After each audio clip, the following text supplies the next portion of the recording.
Humans are made of nearly 70 trillion cells, but only half of them are truly ours. The other half are foreign microbes, collectively called the human microbiome.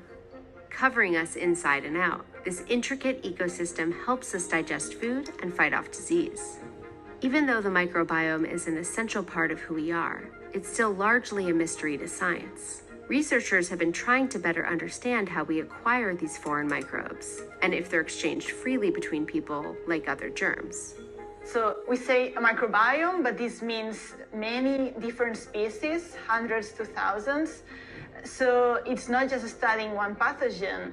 We have to study so many microorganisms. All of them are different. These organisms vary in terms of their genomes, their functions, what they're doing, why they're there, how they interface with the human body. And that presents a lot of different challenges: how to grow these organisms, how to study their different and various functions.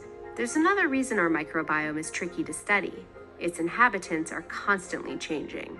At birth, we have an imprinting of the bacteria from the mother, from the environment, and then we continuously update, improve, change, modify our microbiome during all our lifetime.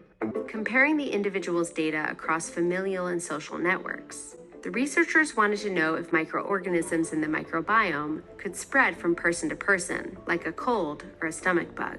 And what they found suggests that microbes hop much more extensively than we thought between people in close physical proximity, like roommates, spouses, and children. The power of our study was really that what we saw was consistent across all these populations and different lifestyles. There is really a massive transmission of human microbiome members directly through social interaction. So our social activity impacts our microbiome, which in turn impacts our biology. So the way and the people we are interacting with is impacting also our biology, our medical history. I think it warrants additional study into the dynamics and the true sources and the full range of sources where these organisms come from. But this is a huge step in understanding the transmission landscape. As humans evolved, our microbiomes may have evolved with us to protect our health and immunity. But with the continued use of antibiotics and antiseptics in the modern world, we may be throwing off our body's natural microbial balance and leaving ourselves more susceptible to health risks.